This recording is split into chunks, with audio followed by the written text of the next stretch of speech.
Hello everyone and welcome back to my YouTube channel. So friends, आज हम करने लगे हैं काशी सीरीज़ में इलेक्ट्रोकेमिस्ट्री का लेक्चर नंबर 4। हमने प्रीवियस लेक्चर के अंदर कंडक्टेंस को कंप्लीट कर लिया था विद कंडक्टोमेट्रिक टाइट्रेशन। हमने कंडक्टेंस यानी कि हमारा 1/3 पोर्शन कंप्लीट कर लिया था। आज हम शुरू करने लगे हैं हमारा सेकेंड पार्ट, जिसके अंदर हम शुरू करने लगे हैं और स्टडी करने लगे हैं अबाउट सेल। सेल क्या होता है, वो कितनी तरह का होता है और सेल को कैसे बनाया जाता है, कैसे उसका प्रिपरेशन होगा और वो कैसे हमारी डेली लाइफ के अंदर यूज़ होगा, हम आज के इस वीडियो लेक्चर के अंदर इसे स्टडी करेंगे। सो अभी तक हमने जितना पढ़ा है होपफुली वो आपको समझ आ गया होगा। अब हम चलते हैं हमारे आज के सबसे पहले टॉपिक पर, जिसका नाम है सेल। ठीक है, हमारा जो इलेक्ट्रोकेमिस्ट्री का बहुत इंपॉर्टेंट पोर्शन, जहाँ से आपको बहुत सारे क्वेश्चंस देखने को मिलेंगे, वो है सेल। सबसे पहले एक बेसिक सी टर्म को समझना ज़रूरी है, इलेक्ट्रोकेमिकल प्रोसेसेस क्या होते हैं। मैंने आपको इलेक्ट्रोकेमिस्ट्री की जो डेफिनेशन बताई थी, होपफुली वो आपको याद होगी, आप कंडक्टेंस के अंदर ही नहीं चले गए होंगे। इलेक्ट्रोकेमिस्ट्री की डेफिनेशन मैंने आपको बताई थी जब मैं आपको कंडक्टेंस पढ़ा रही थी। इलेक्ट्रोकेमिस्ट्री क्या होता है, ऐसा प्रोसेस जिसके अंदर हमारी इलेक्ट्रिकल एनर्जी या तो केमिकल एनर्जी में कन्वर्ट हो रही है या फिर हमारी केमिकल एनर्जी इलेक्ट्रिकल एनर्जी में कन्वर्ट हो रही है। वही चीज़ हमारी क्या होती है, इलेक्ट्रोकेमिकल प्रोसेस। सो इलेक्ट्रोकेमिकल प्रोसेस की डेफिनेशन पहले आप लिखोगे, इलेक्ट्रोकेमिकल प्रोसेस क्या होता है, वही चीज़ें फिर से इसको 2 पार्ट्स में डिवाइड कर लो। क्या होगा, ऐसा प्रोसेस जिसमें इलेक्ट्रिक एनर्जी केमिकल एनर्जी में होती है या फिर केमिकल एनर्जी हमारी इलेक्ट्रिकल एनर्जी में क्या होती है, कन्वर्ट होती है। तो आप क्या लिखोगे, process in which electrical energy is converted into chemical energy और हम कह सकते हैं वाइस वर्सा, यानी कि इसका बिल्कुल क्या हो जाएगा, ऑपोजिट हो जाएगा। ठीक है, तो ऐसा प्रोसेस जिसमें हमारी इलेक्ट्रिकल एनर्जी केमिकल एनर्जी में कन्वर्ट हो रही है या फिर हमारी केमिकल एनर्जी किस में कन्वर्ट हो रही है, इलेक्ट्रिकल एनर्जी में कन्वर्ट हो रही है, ऐसा प्रोसेस क्या कहलाता है, इलेक्ट्रोकेमिकल प्रोसेस कहलाता है। अब एक चीज़ आपको ध्यान से समझनी होगी, इसके अंदर सबसे पहला पोर्शन जो मैंने आपको बोला है वो कौन सा होता है, हमारा सेल। सेल क्या होता है, सेल एक ऐसा डिवाइस होता है जिसके अंदर ये प्रोसेसेस अकर हो रहे हैं। यानी कि जो हम इलेक्ट्रोकेमिस्ट्री पढ़ते हैं, उस इलेक्ट्रोकेमिस्ट्री में हम ये इलेक्ट्रोकेमिकल प्रोसेस पढ़ रहे हैं, कन्वर्जन का प्रोसेस पढ़ रहे हैं। अब ये जो कन्वर्जन है होगी किस में, कोई ना कोई इंस्ट्रूमेंट तो होगा ना जिसके अंदर ये प्रोसेस अकर करेगी।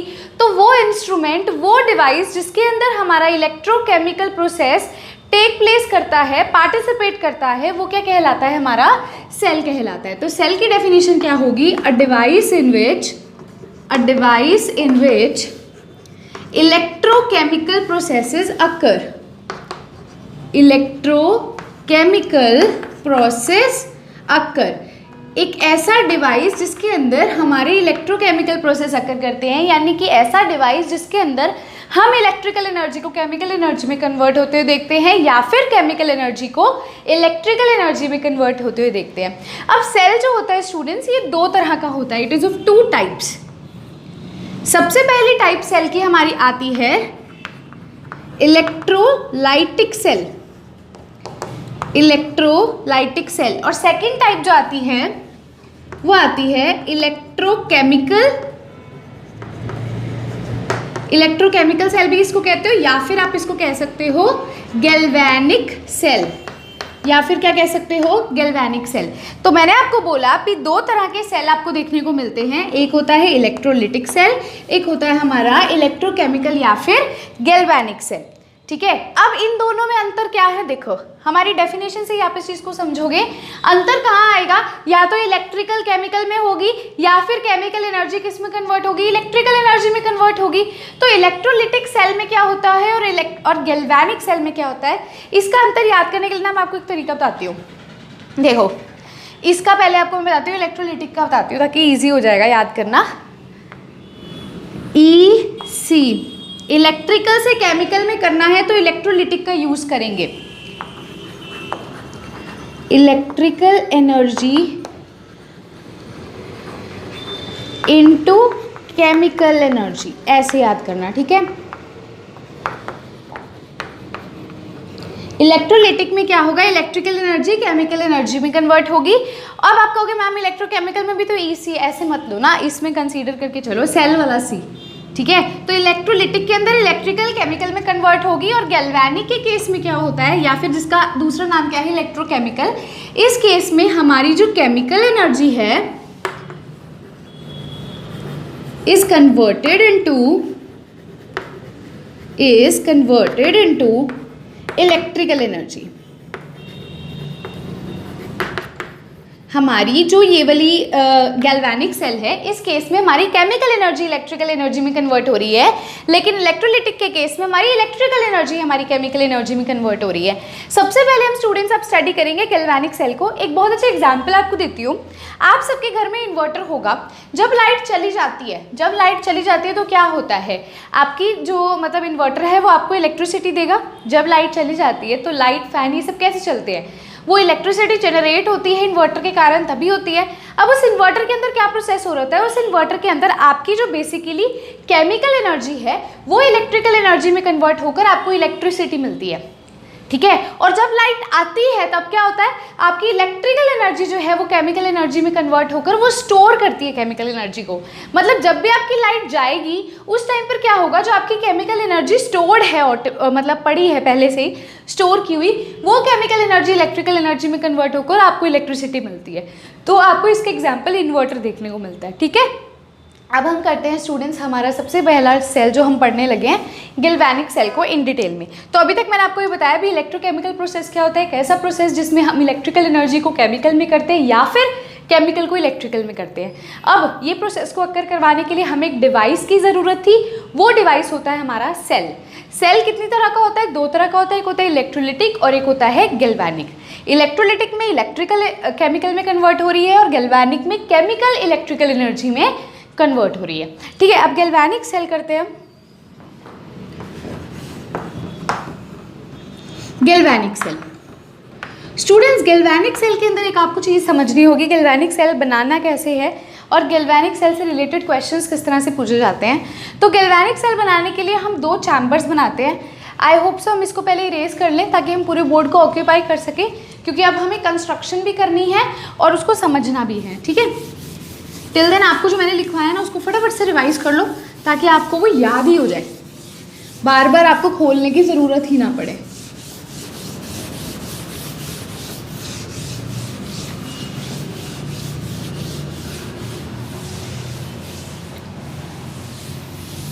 ओके, हाँ जी, ध्यान से देखेंगे। अब हम कर रहे हैं गैल्वेनिक सेल। गैल्वेनिक सेल कैसे बनता है देखो, आपको बनाने हैं दो चैम्बर्स। मैं क्या करने वाली हूँ, हाफ बोर्ड ऑक्यूपाई करने वाली हूँ डायग्राम में, क्योंकि सारा खेल डायग्राम का है, ठीक है।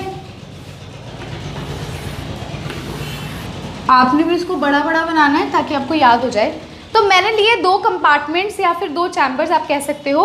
आपने क्या करना है, आपको जब भी कोई आप ऐसे ले रहे हो, मतलब बीकर ले रहे हो, इसके अंदर हमेशा से आपने इलेक्ट्रोलाइट को डिप करना है। तो यहाँ पर हमारा क्या होगा, यहाँ पर इलेक्ट्रोलाइट होगा। लेट्स से इसके अंदर जो इलेक्ट्रोलाइट है वो है ZnSO4। कौन सा इलेक्ट्रोलाइट मैंने लिया, इलेक्ट्रोलाइट मैंने कौन सा लिया, ZnSO4। और मैं कहती हूँ इस बीकर के अंदर जो मेरा इलेक्ट्रोलाइट है वो है CuSO4, कॉपर सल्फेट, ठीक है। अब नेक्स्ट काम क्या करना होता है डियर स्टूडेंट्स, आपने इसके अंदर डिप करने होते हैं दो रॉड्स, ठीक है। यहाँ पर हम क्या करेंगे, दो रॉड्स को डिप करेंगे।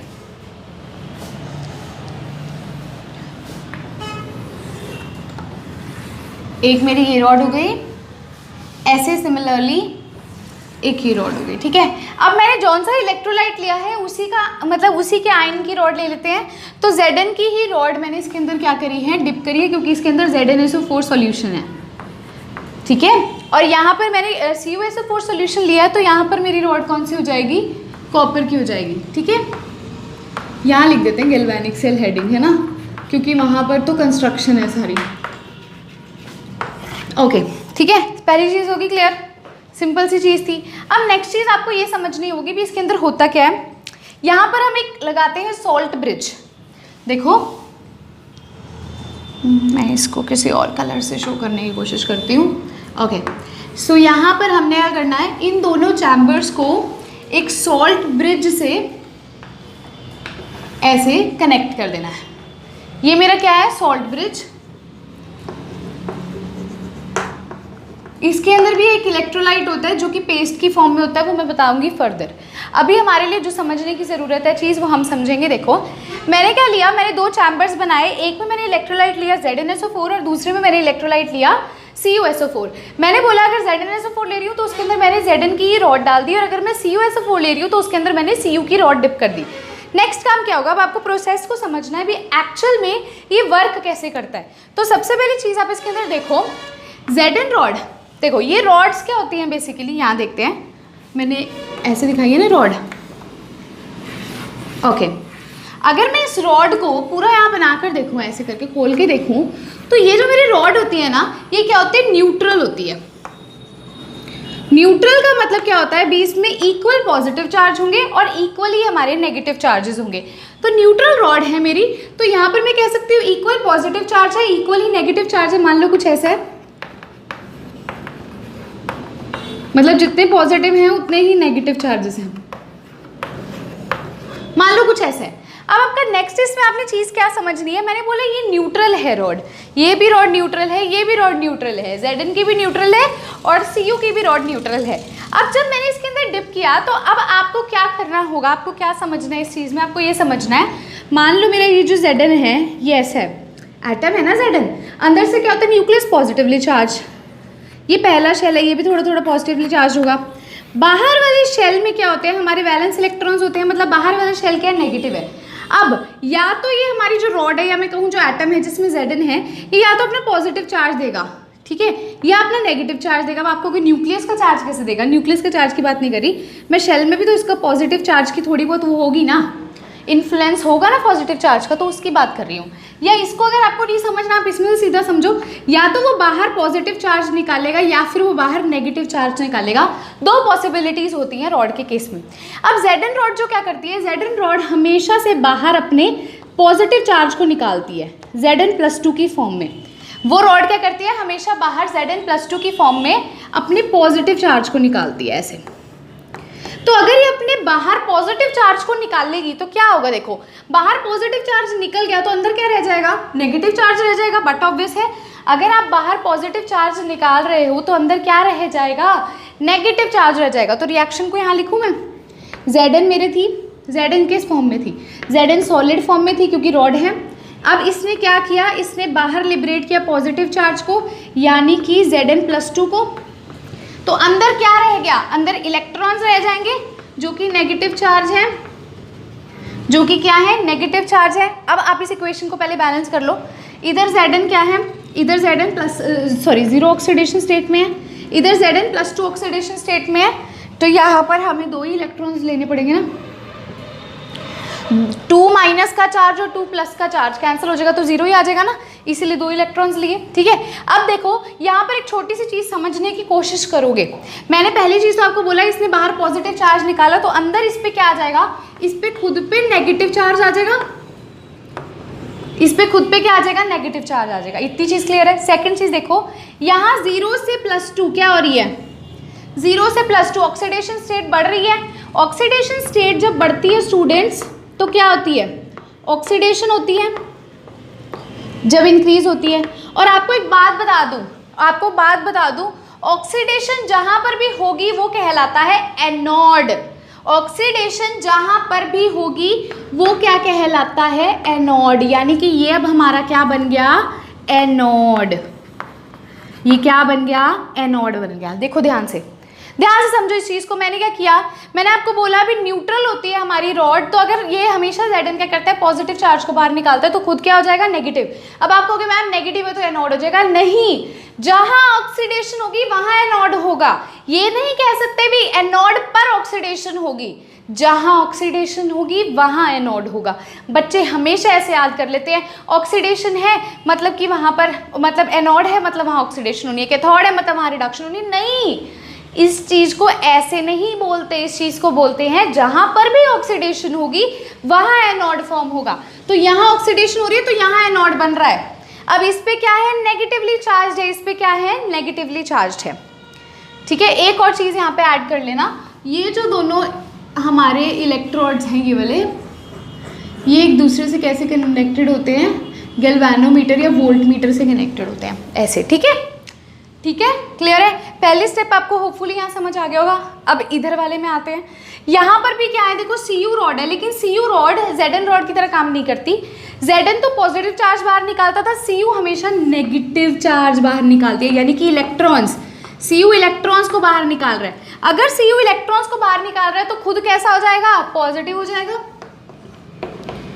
खुद कैसा हो जाएगा, पॉजिटिव हो जाएगा। समझ रहे हो, समझ रहे हो इस चीज़ को, वो इलेक्ट्रॉन्स को बाहर क्या कर रहा है, निकाल रहा है, तो खुद कैसा हो जाएगा, पॉजिटिव हो जाएगा। तो अब आप इस चीज़ को, इसकी रिएक्शन को लिखोगे तो क्या होगा, ठीक है। यहाँ पर एक और चीज़ समझोगे, जो यहाँ पर इसके अंदर क्या प्रेजेंट है, CuSO4 प्रेजेंट है, तो यहाँ पर उसके आयंस होंगे Cu+2 के। ये जो इलेक्ट्रॉन्स बाहर निकल रहे हैं वो इसके साथ रिएक्ट करेंगे ना। ये इलेक्ट्रॉन्स आ गए कहाँ से, रॉड से, कहाँ से आए, रॉड से आए, तो वो इसके साथ ज्वाइन करेंगे ना, और यहाँ से क्या बना देंगे, Cu बना देंगे। क्या बना देंगे, Cu बना देंगे। ठीक है, इसको भी बैलेंस कर लेते हैं। यहाँ देखो +2 से 0, +2 से 0 क्या हो रही है, रिडक्शन हो रही है, रिडक्शन हो रही है। तो जहाँ रिडक्शन होती है, ऑक्सीडेशन स्टेट कम हो रहा है ना, वो क्या कहलाता है, कैथोड। क्या कहलाता है, कैथोड। तो ये अब क्या हो जाएगा हमारा, कैथोड। या फिर अब आप बच्चे कहोगे मैम पॉजिटिव है तो कैथोड होगा, नहीं, जहां पर रिडक्शन है वो कैथोड होगा, वो तो ऑटोमेटिकली मैच हो गया ना।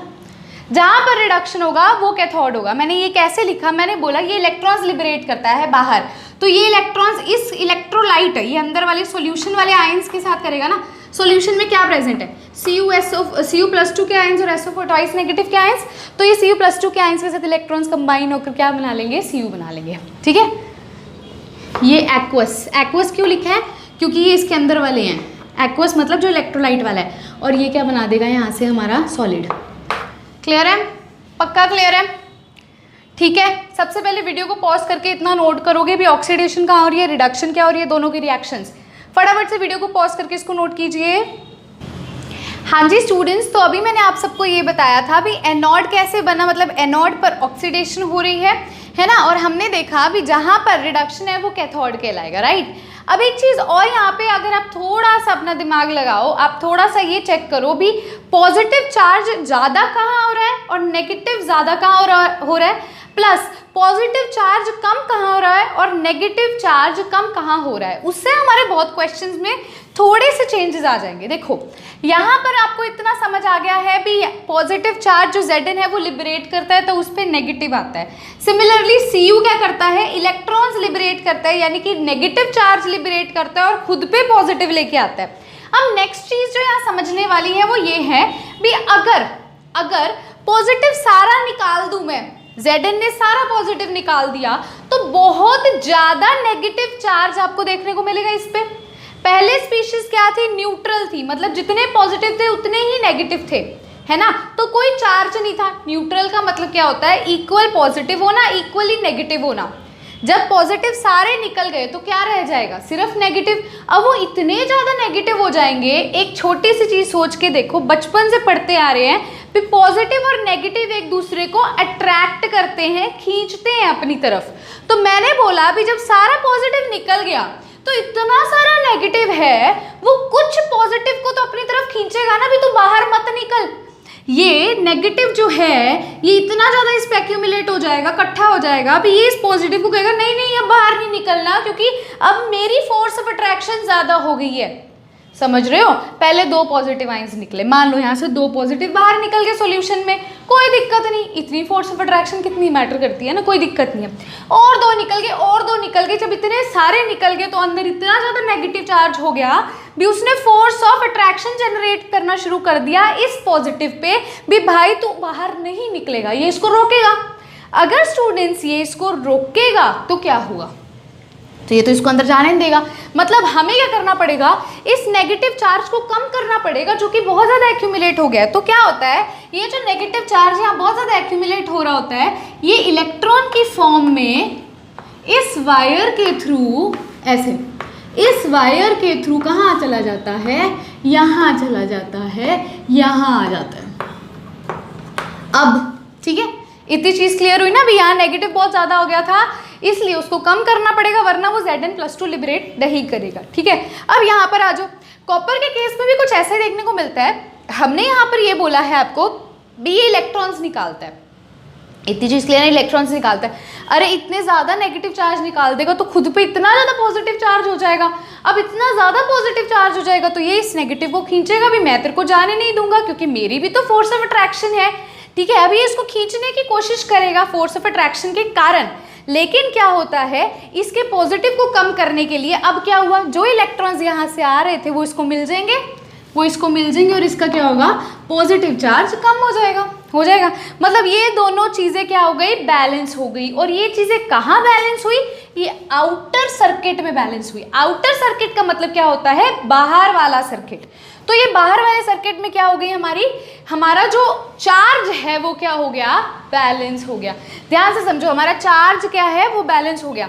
अब मैं आपसे पूछूं भी जो हमारा इलेक्ट्रॉन है उसकी मूवमेंट आउटर सर्किट में कहाँ से कहाँ हो रही है, तो आउटर सर्किट में आप यहाँ कहीं पे पॉइंट ऐड कर लेते हैं, जगह ये रही है ना, देखो नीचे यहाँ पे आप ऐड कर लेना। आउटर सर्किट में कहाँ से कहाँ तक इलेक्ट्रॉन्स जा रहा है, फ्रॉम एनोड टू कैथोड जा रहा है। क्वेश्चंस आते हैं इस पे, ध्यान दीजिएगा। एनोड से कैथोड में इलेक्ट्रॉन जा रहा है ना आउटर सर्किट में, ये इलेक्ट्रॉन की बात हो रही है, चार्ज की बात हो रही है। अब एक चीज़ और सोचो, एक चीज़ और सोचो, मैंने आपको यहाँ पर बोला भी Cu जो +2 है ऑलरेडी इस सॉल्यूशन में प्रेजेंट है, ये इलेक्ट्रॉन्स लेता रहेगा लेता रहेगा लेता रहेगा इससे, कॉपर रॉड से। जो हमारा CuSO4 सोल्यूशन है, SO4 के आयंस तो हम कंसीडर नहीं करें ना, हम क्या बोलते हैं, जौन सा इलेक्ट्रोलाइट है उसी की रॉड है तो उसी के आयंस कंसीडर कर रहे हैं +2। Cu+2 के आयंस इतने ज़्यादा हैं, मतलब इतने ज़्यादा थे, लेकिन इलेक्ट्रॉन्स आने की वजह से क्या होने लग गया, इलेक्ट्रॉन्स आने की वजह से नेगेटिव चार्ज बढ़ गया और पॉजिटिव चार्ज क्या हो गया, कम हो गया। नेगेटिव चार्ज बढ़ गया, पॉजिटिव चार्ज कम हो गया। हम हमेशा आयन की बात करेंगे उसके, जैसे अगर ZnSO4 में हम Zn की बात करेंगे, CuSO4 में हम Cu की बात करेंगे। तो मैं यहाँ पर Cu की बात कर रही हूँ, मैं कह रही हूँ इलेक्ट्रॉन्स इतने ज़्यादा आ गए, नेगेटिव चार्ज इतना ज़्यादा आ गया भी, हमारा जो प्लस चार्ज है ये तो क्या होने लग गया, कम होने लग गया। अब यहाँ पर पॉजिटिव चार्ज की क्या होने लगी, डेफिशिएंसी। समझो, ये आउटर सर्किट की बात हो रही थी दोनों इलेक्ट्रोड्स को लेके। अब मैं अंदर वाली इलेक्ट्रोलाइट की बात कर रही हूँ। अंदर वाले इलेक्ट्रोलाइट में मैंने आपको बोला भी यहाँ पर पॉजिटिव चार्ज कम हो जाएगा क्योंकि ये इलेक्ट्रॉन बारी बारी फेंकी जा रहा है, फेंकी जा रहा है, फेंकी जा रहा है। तो अब क्या करेंगे, पॉजिटिव चार्ज कम हो गया यानी कि इसको पॉजिटिव चार्ज की ज़रूरत है ना, ज़रूरत। तो ये क्या है, ये है सोल्ट ब्रिज। सोल्ट ब्रिज का क्या रोल होता है, सोल्ट ब्रिज जो है हमारे दोनों कंपार्टमेंट को क्या करता है, कनेक्ट करता है, प्लस जो चार्ज हमारे इनर सर्किट में कम है वो उसको चार्ज प्रोवाइड करता है। तो इनर सर्किट में हमारे पास इधर पॉजिटिव कम है, तो यहाँ से देखो, यहाँ Zn+2 के पॉजिटिव बहुत ज़्यादा इकट्ठा हो रहा है, बहुत ज़्यादा इकट्ठा हो रहा है। तो ये Zn+2 अपना पॉजिटिव भेजेगा इधर इधर इधर ऐसे कर करके, है ना, और यहाँ पर क्या आ जाएगा, पॉजिटिव पॉजिटिव चार्ज इसके अंदर आ जाएगा। क्लियर है। तो इनर सर्किट में चार्ज कहाँ से कहाँ फ्लो कर रहा है, आउटर में तो एनोड से कैथोड जा रहा है, इनर में कहाँ से कहाँ जा रहा है, इनर में कहाँ से जा रहा है, ध्यान से समझोगे।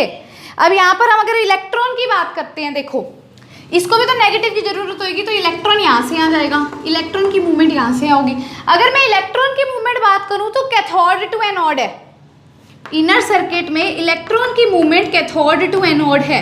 मैं दोनों में इलेक्ट्रॉन की बात कर रही हूँ। यहाँ पर भी तो प्लस जो पॉजिटिव चार्ज है बहुत ज़्यादा एक्यूमुलेट हो जाएगा, इसको भी तो नेगेटिव की ज़रूरत होगी, तो ये इलेक्ट्रॉन्स यहाँ से आ जाएंगे और इसका पॉजिटिव यहाँ से आ जाएगा, है ना।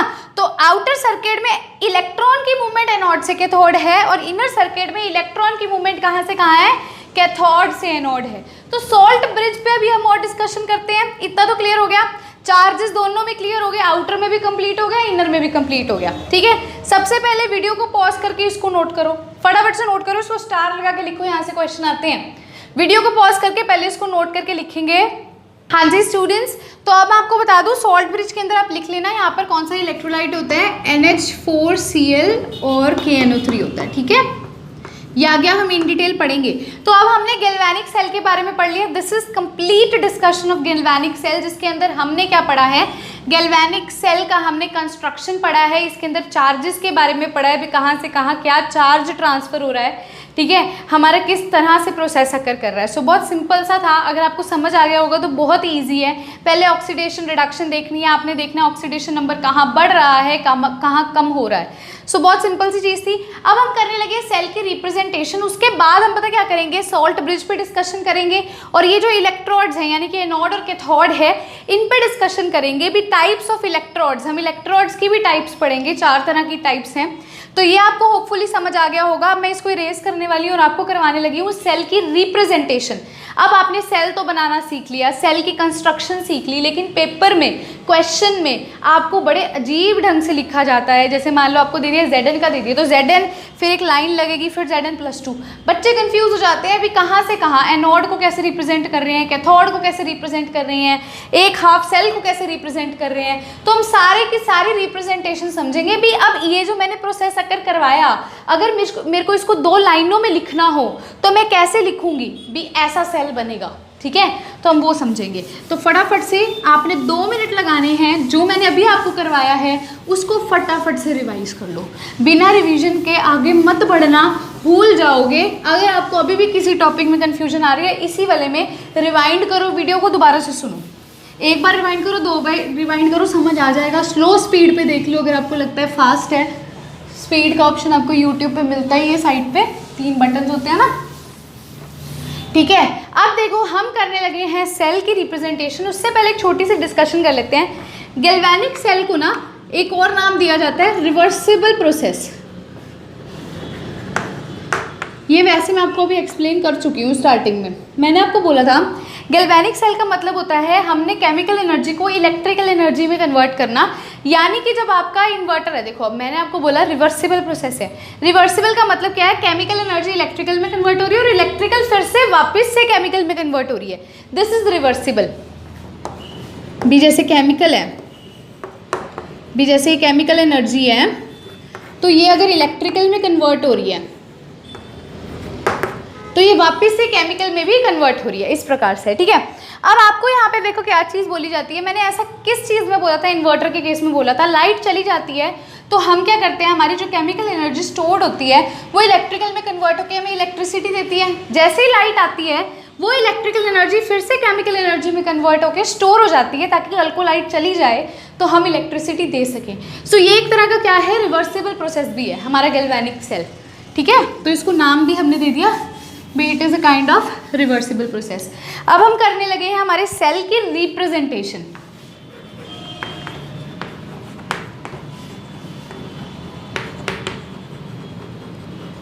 सेल रिप्रेजेंटेशन की अगर मैं बात करती हूँ तो आपको एक चीज़ ध्यान रखनी है। अगर आप सॉल्ट ब्रिज की डिस्कशन कर रहे हो, अगर सॉल्ट ब्रिज को रिप्रेजेंट करना है, सॉल्ट ब्रिज को रिप्रेजेंट करना है विद 2 लाइन्स, ऐसे सॉल्ट ब्रिज को हमेशा इन दोनों लाइन से रिप्रेजेंट करना है। सेकंड चीज़ ये है कि सेल को कैसे रिप्रेजेंट करना है। सबसे पहले आप लिखोगे एनोड हाफ सेल, फिर आप लिखोगे कैथोड हाफ सेल। मतलब सेल की जब रिप्रेजेंटेशन आप करोगे तो हमेशा अगर आपको कोई रिएक्शन दे रखी है तो उसमें आप लेफ्ट से राइट रिप्रेजेंटेशन करोगे। ये सब मैं आपको अभी अप्लाई करके दिखाऊंगी एग्जाम्पल्स पे, तो टेंशन ना लो। इसके बाद अगर आपको कोई फेज में चेंज दिखता है, फेज डिफरेंस आकर फेज डिफरेंस है तो आपको सिंगल लाइन से शो करना है।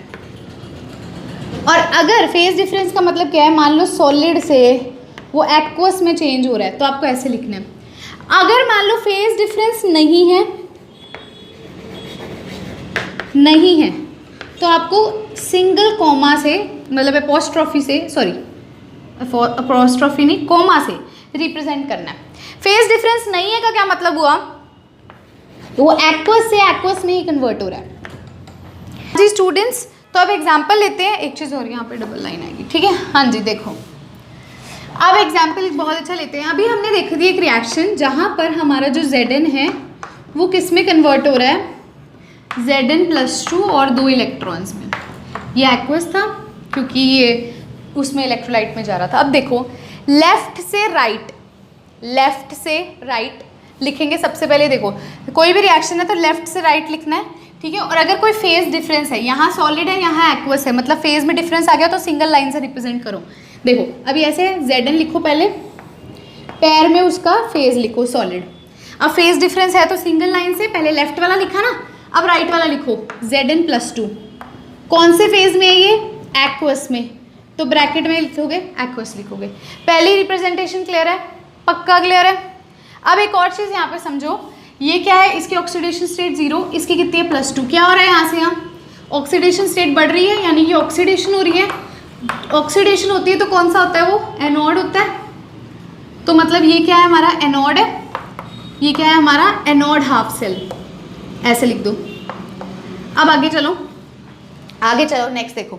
हाफ सेल में ही हमने ऐसे रिप्रेजेंटेशन इसकी करनी है ना। अब आगे देखो, एक और मैंने अभी रिएक्शन Cu वाली लिखवाई थी ना, मैंने कहा था Cu+2 में, पीछे वाला केस ही बता रही हूँ, हमने 2 इलेक्ट्रॉन्स जोड़े और यहाँ से CuS ऐसे, ये था। फिर से वैसे लिखेंगे, लेफ्ट से राइट, लेफ्ट फिर राइट। लेफ्ट में क्या है? Cu+2।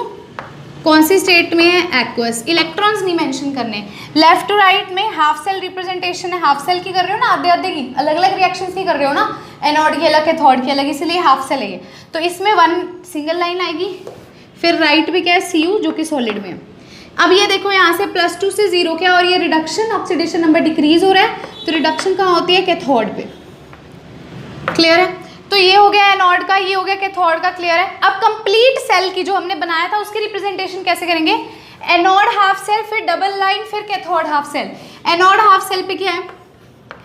ZnS single, Zn+2 aqueous, फिर डबल लाइन, फिर क्या आएगा हमारा? कैथोड वाला Cu+2 एक्वस, फिर CuS। तो ये हमारे सेल को रिप्रेजेंट करती है। दिस इज हमारी सेल की रिप्रेजेंटेशन। समझ आ गई? समझ आ गई? दोबारा से ये पॉइंट्स इस पे अप्लाई करके दिखाती हूँ। देखो पहला मैंने बोला सॉल्ट ब्रिज है तो आपने डबल लाइन से रिप्रेजेंट करना है। यहाँ पर भी सॉल्ट ब्रिज था तो हमने डबल लाइन से रिप्रेजेंटेशन शो करी। अब आपको ये कैसे करना होता है, इसका मतलब है सॉल्ट ब्रिज है ना। पहले एनोड हाफ सेल, फिर सॉल्ट ब्रिज की रिप्रेजेंटेशन, फिर कैथोड हाफ सेल। तो पहले हमने एनोड हाफ सेल, फिर सॉल्ट ब्रिज की रिप्रेजेंटेशन, फिर कैथोड हाफ सेल किया। अब एनोड हाफ सेल और कैथोड हाफ सेल भी कैसे करते हैं? लेफ्ट से राइट लिखते हैं, कोई भी रिएक्शन हो। इस रिएक्शन में भी लेफ्ट से राइट, मतलब पहले ये लिखेंगे फिर राइट हैंड साइड वाला। ऐसे खड़े हो ना कॉपी में, कॉपी में देखो, ऐसे नहीं भी मैम की साइड वाला, नहीं नहीं, ऐसे देखो, लेफ्ट ये राइट है, ये लेफ्ट है ना, तो लेफ्ट से राइट ऐसे। अब इसके बाद यहाँ पे पहले हमने एनोड हाफ सेल को लिखना है और फिर हमने क्या करना है? कैथोड हाफ सेल को लिखना है। रिएक्शन हमारी कहाँ से कहाँ होगी? हमारी लेफ्ट से राइट होगी। उसके बाद फेज डिफरेंस। फेज डिफरेंस मतलब अगर ये सॉलिड से एक्वस में बदल रहा है मतलब ये फेज अलग है। अगर सॉलिड से सॉलिड होता तो फेज सेम होता, एक्वस से एक्वस होता तो फेज सेम होता, लिक्विड से लिक्विड होता तो फेज सेम होता। लेकिन यहाँ पर सॉलिड से एक्वस हो रहा है तो फेज में फ़र्क है, फेज चेंज हो रहा है, फेज डिफरेंस अकर कर रहा है ना। तो हमने पहले क्या लिखना है? सॉलिड लिखना है, मतलब लेफ्ट हैंड साइड वाला, फिर सिंगल लाइन, फिर राइट हैंड साइड वाला। ऐसे नीचे वाली रिएक्शन में लेफ्ट हैंड साइड वाला, फिर राइट हैंड साइड वाला। इलेक्ट्रॉन्स को रिप्रेजेंट नहीं करना, सिंगल लाइन से फेज डिफरेंस दिखाना है। फेज डिफरेंस ना होता तो हम कोमा से दिखाते। तो हमारा रिप्रेजेंटेशन इसके बाद कंप्लीट सेल का कैसे होगा?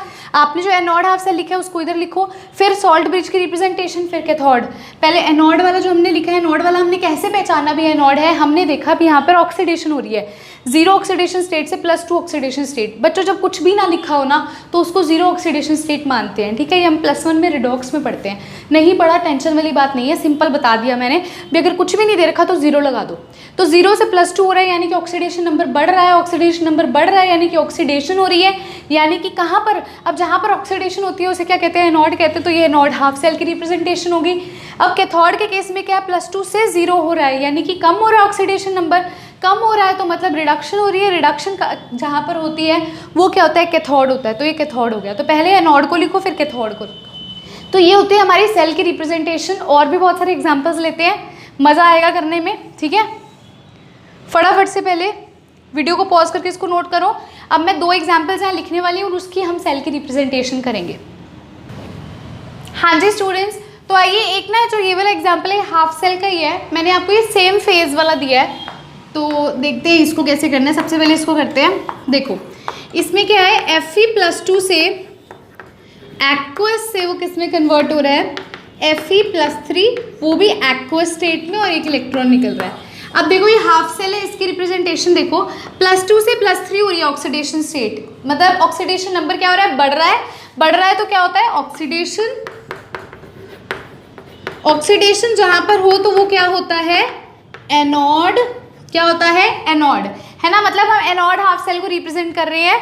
तो पहले हम लेफ्ट को लिखते हैं फिर राइट को। लेफ्ट को लिखेंगे तो पहले Fe+2 एक्वस है। अब दोनों के फेस सेम है तो डंडी नहीं आएगी, लाइन नहीं आएगी, क्या आएगा, कोमा, और क्या आएगा, Fe+3 एक्वस, राइट वाला।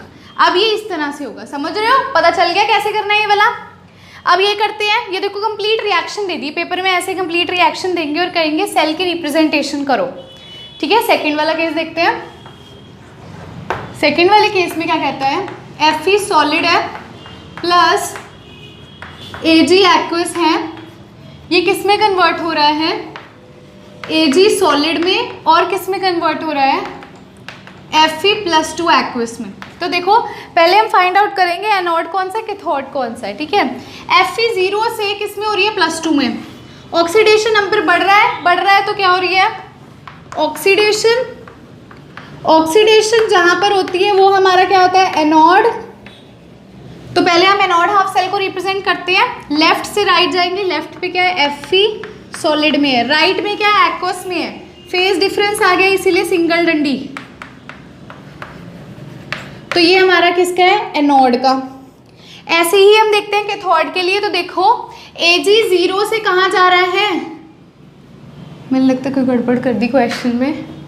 हाँ जी, एक सेकेंड में क्वेश्चन एक बार चेक कर लेती हूँ फिर से, ताकि कोई प्रॉब्लम ना हो। हाँ जी, यहाँ Ag+ आएगा, ठीक है, ओके। तो यहाँ Ag+ आएगा, इसको करेक्ट कर लो। Ag+1 से कहाँ जा रहा है, 0, यानी कि यहाँ क्या हो रही है, ऑक्सीडेशन नंबर कम हो रही है, रिडक्शन हो रही है। रिडक्शन जहाँ होती है वो क्या होता है, कैथोड। तो लेफ्ट से राइट, लेफ्ट में क्या है, Ag प्लस एक्वस में, फिर आएगा हमारा ये, क्योंकि फेज डिफरेंस है, ये एक्वस में, ये सॉलिड में है, फिर राइट वाला आएगा Ag सॉलिड, ये क्या आ गया, कैथोड आ गया।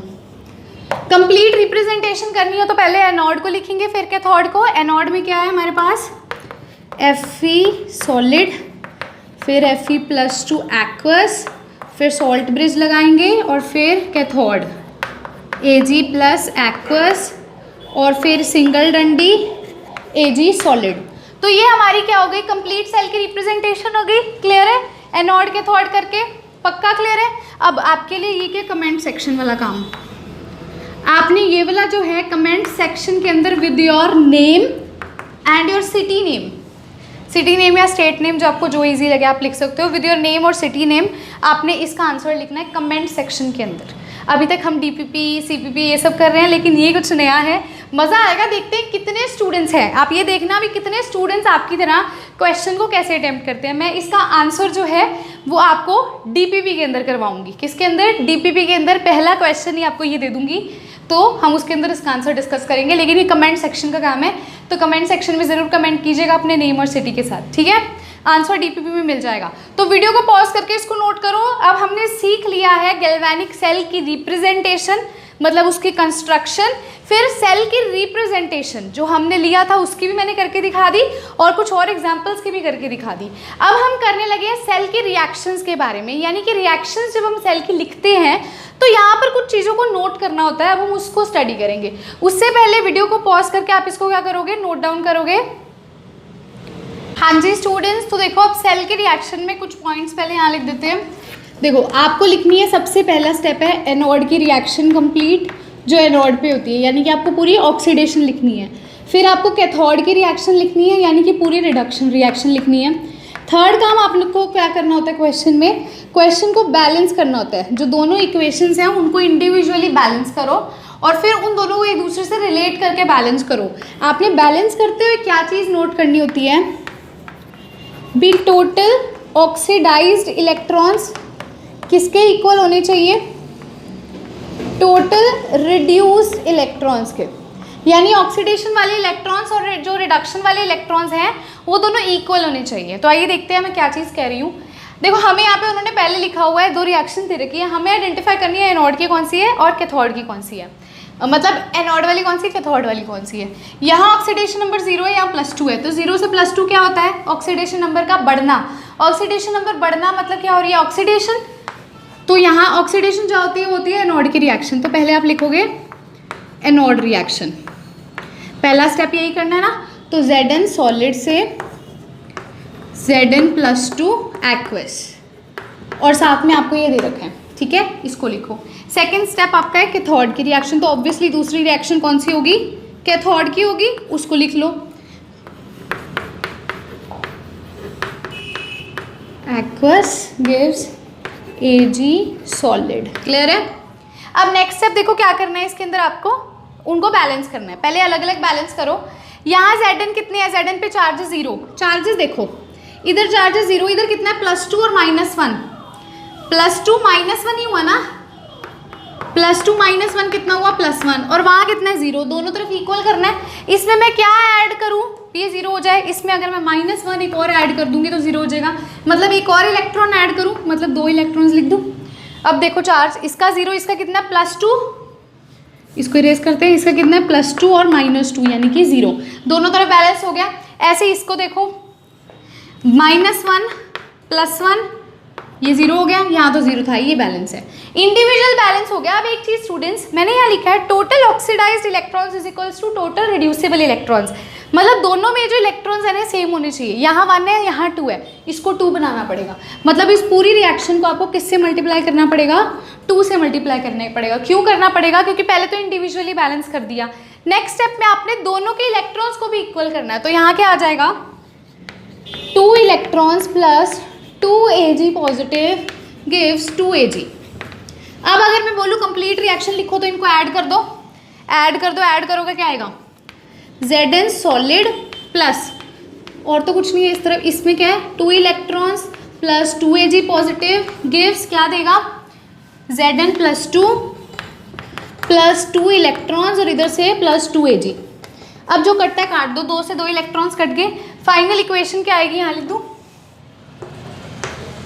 Zn solid plus 2 Ag positive gives Zn+2 plus 2 Ag। ठीक है, ये आ गया यहाँ से, आ गया यहाँ से ये। अब देखो ये आपकी कंप्लीट रिएक्शन है। अब आप कहोगे मैम इसकी सेल की रिप्रेजेंटेशन करते हैं, करो।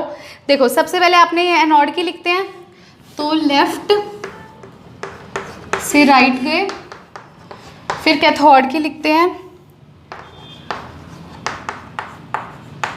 इनके नीचे मेंशन कर देना एक्वस सॉलिड एक्वस। अब आप कहोगे मैम इसके आगे तो 2 आ गया, आपने तो 2 से मल्टीप्लाई किया तो 2 लिखो, नहीं। स्टोइकियोमेट्रिक कोफिशिएंट्स को हम कभी भी सेल की रिप्रेजेंटेशन में नहीं लिखते, उनको कभी भी यहाँ रिप्रेजेंटेशन में नहीं लिखेंगे, लेकिन आपसे पेपर में वो सेल रिएक्शन पूछेगा तो आपको बैलेंस करके दिखानी पड़ेगी। ठीक है, पक्का क्लियर है। वीडियो को पॉज करके पहले इसको आप क्या करेंगे, नोट डाउन करेंगे। हाँ जी स्टूडेंट्स, तो अब नेक्स्ट टॉपिक हम कर रहे हैं सॉल्ट ब्रिज।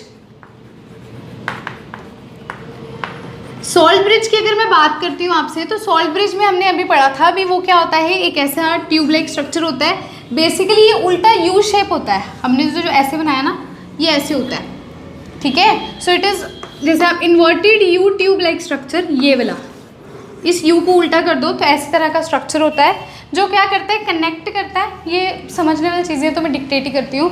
ये क्या करता है, कनेक्ट करता है, हमने देखा था है ना, एक कंपार्टमेंट को दूसरे कंपार्टमेंट से, यानी कि एनोड हाफ सेल को कैथोड हाफ सेल से कनेक्ट करता है। सेकंड चीज़ जो समझने वाली है, ये बना कैसे होता है, मतलब इसमें होता क्या है, कौन सा इलेक्ट्रोलाइट होता है। मैंने आपको लिखवाया था NH4Cl होता है और KNO3 होता है, KCl भी हो सकता है, लेकिन ये इतना ही नहीं होता, इसके साथ में क्या होता है, ये इलेक्ट्रोलाइट के साथ साथ अगर अगर का जेल होता है।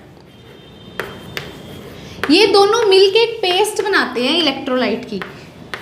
ये पेस्ट है स्ट्रॉन्ग इलेक्ट्रोलाइट का, जिससे ये क्या होता है, फिल्ड होता है, जिससे ये क्या होता है, फिल्ड होता है। ठीक है, तो आपसे अगर पेपर में आए तो ये पेस्ट से बना होता है। पेस्ट कंप्राइज करता है स्ट्रॉन्ग इलेक्ट्रोलाइट या फिर मतलब स्ट्रॉन्ग इलेक्ट्रोलाइट के साथ अगर जेल मिला होता है और ये पेस्ट बनता है। ये क्या करता है, कनेक्ट करता है। दूसरी चीज़ ये क्या करता है, ये हेल्प करता है ना दोनों तरफ इक्वलाइज करने में चार्जेस को। जब चार्जेस की कमी होगी थी तो इनर सर्किट सॉल्ट ब्रिज ने हेल्प की थी कैथोड और एनोड को एक जगह से दूसरी जगह जाने में, है ना। वहीं से तो इलेक्ट्रॉन्स आए थे।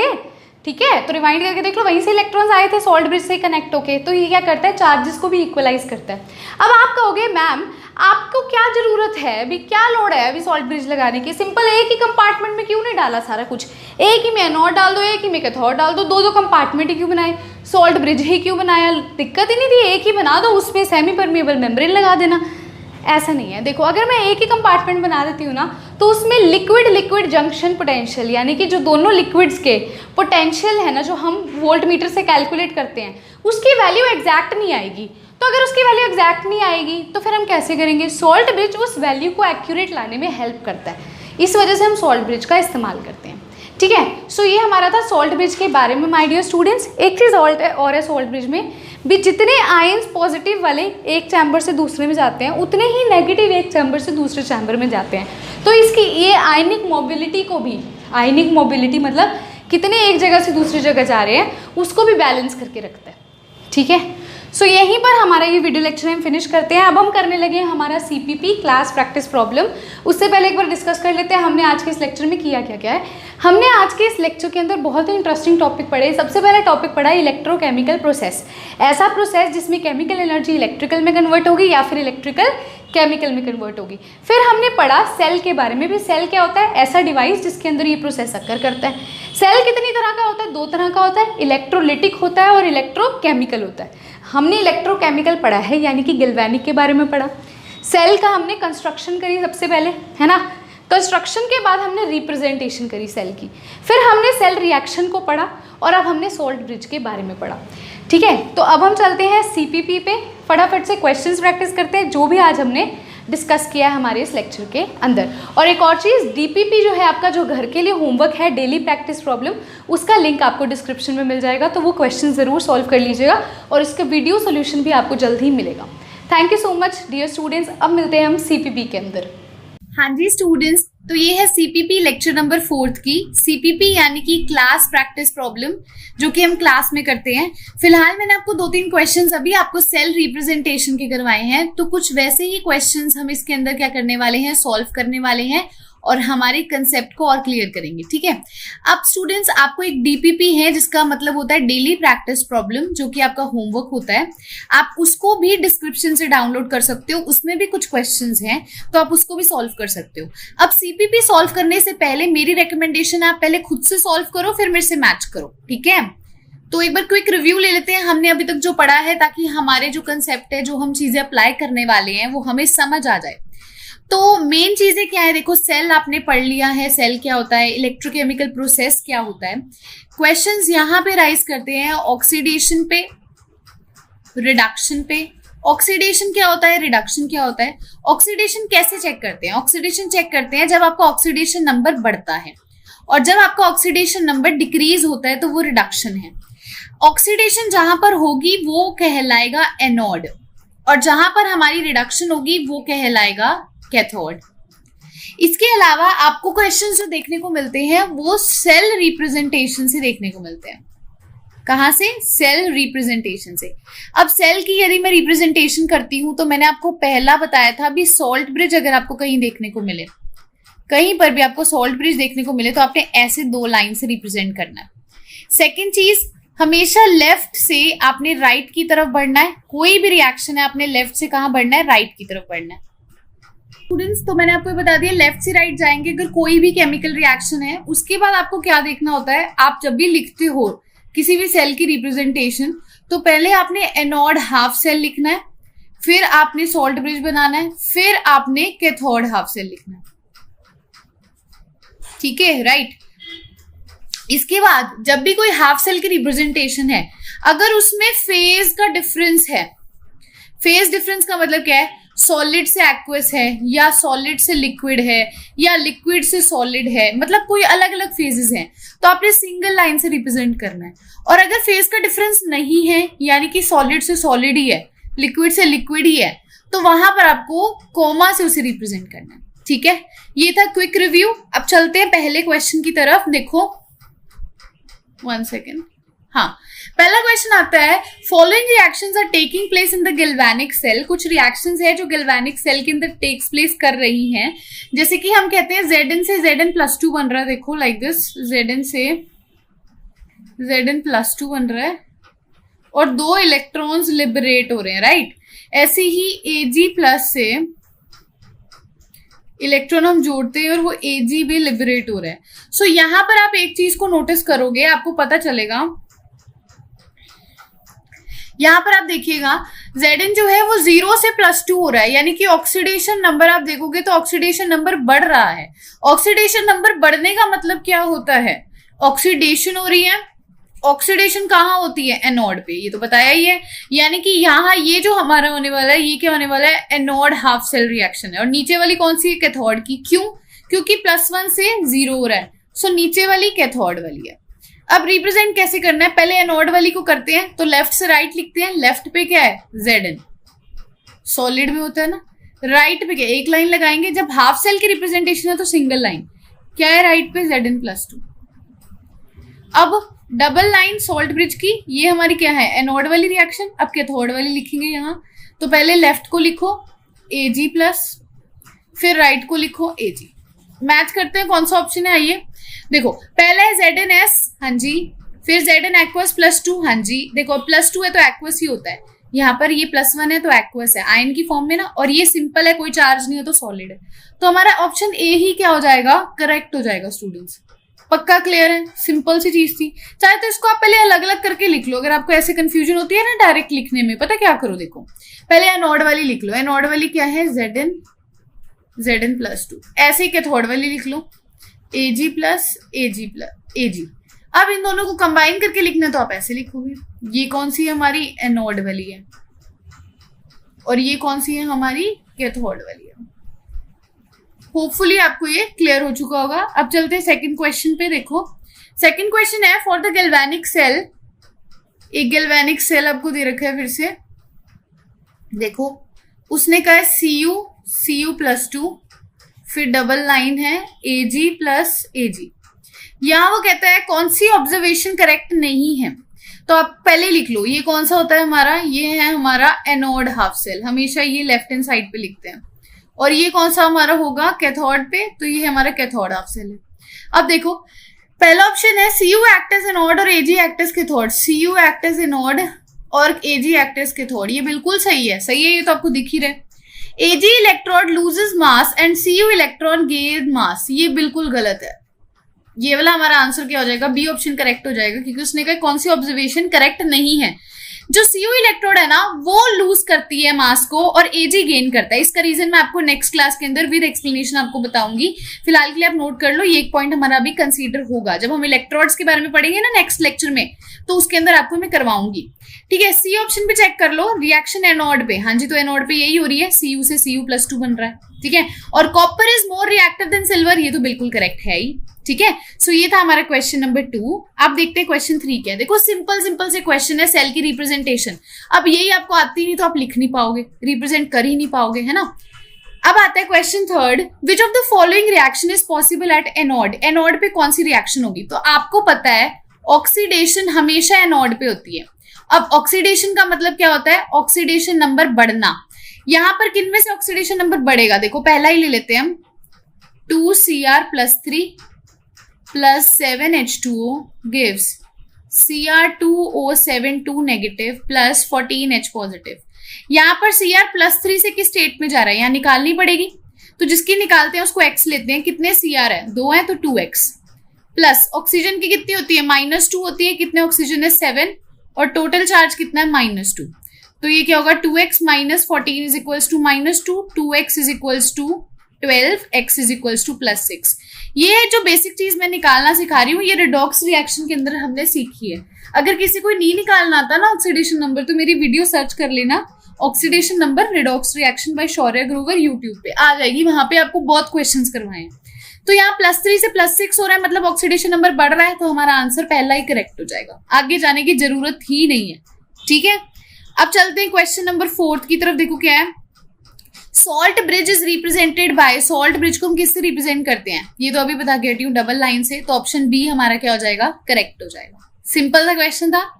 क्वेश्चन 5 देखो, द कंडक्टेंस, ध्यान से देखना, the conductance in electrolytic conductors is due to. अब आपको मैंने बताया था 2 तरह के कंडक्टर्स हमारे होते हैं, एक होता है मेटालिक, एक होता है इलेक्ट्रोलिटिक।